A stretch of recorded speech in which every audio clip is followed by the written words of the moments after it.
একটা দেশ উন্নয়নের রাস্তায় দৌড়াচ্ছে, কিন্তু মানুষের জীবন থেমে আছে ওই একই জায়গায়। এটাই আজকের বাংলাদেশ। মেগা প্রজেক্ট উঠেছে, সেতু তৈরি হচ্ছে, রাস্তাঘাট বদলে যাচ্ছে, সবকিছুই দেখতে যেন নতুন ঝকঝকে।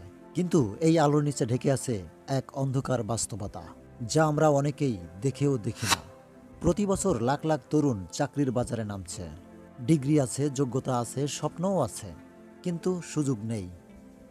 অনেকেই বয়স পার করে ফেলেছে শুধু একটা চাকরির অপেক্ষায়।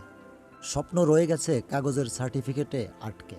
ছোট কাজ থেকে বড় প্রকল্প, যেখানে চোখ যায় সেখানেই দুর্নীতি। কোনো কাজ দ্রুত করতে হলে খরচ লাগে। নাগরিকের অধিকার যেন পণ্যে পরিণত হয়েছে, এবং শেষ পর্যন্ত ক্ষতিগ্রস্ত হয় সাধারণ মানুষ। বাংলাদেশে অসুস্থ হওয়ার আগে মানুষ ভয় পায়, চিকিৎসা নয়, খরচের জন্য। গ্রামের হাসপাতালগুলোতে ডাক্তার কম, যন্ত্রপাতি নেই, ওষুধ নেই। শহরের চিকিৎসা এত ব্যয়বহুল যে অনেক পরিবার একবার অসুস্থ হলেই ঋণের নিচে চাপা পড়ে যায়। রাস্তার সবচেয়ে বড় শত্রু ট্রাফিক জ্যাম। ঢাকা এমন একটা শহর যেখানে সময় থাকে না। ২০ মিনিটের পথ ২ ঘন্টায়ও শেষ হয় না। রাস্তায় গর্ত, অগোছালো পরিবহন আর সড়ক দুর্ঘটনায় এখন যেন দৈনিক খবর। উন্নয়ন হচ্ছে, কিন্তু পরিকল্পনা কোথাও নেই। বাংলাদেশের বাতাস পৃথিবীর অন্যতম দূষিত বাতাস। এটা আমার কথা নয়, এটা বিশ্ব স্বাস্থ্য সংস্থার কথা। নদীগুলো ধ্বংসের পথে, শহরের শব্দদূষণ অসহনীয়।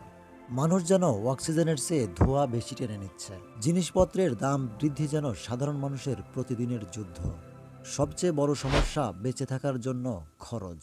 নিত্য প্রয়োজনীয় জিনিসের দাম বাড়ছে, কিন্তু আয় বাড়ে না।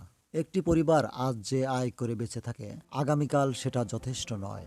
চাপ, দুশ্চিন্তা আর অনিশ্চয়তা, এগুলো এখন সাধারণ মানুষের স্থায়ী সঙ্গী। তবে বাংলাদেশের সম্ভাবনা অসীম, কিন্তু সমস্যা যদি সমাধানের আগেই বড় হতে থাকে, তাহলে উন্নয়নের আলো টিকবে কতক্ষণ? প্রশ্নটা সবার কাছে। আমরা কি পরিবর্তন চাই, নাকি পরিবর্তনের আগেই হার মানতে হবে?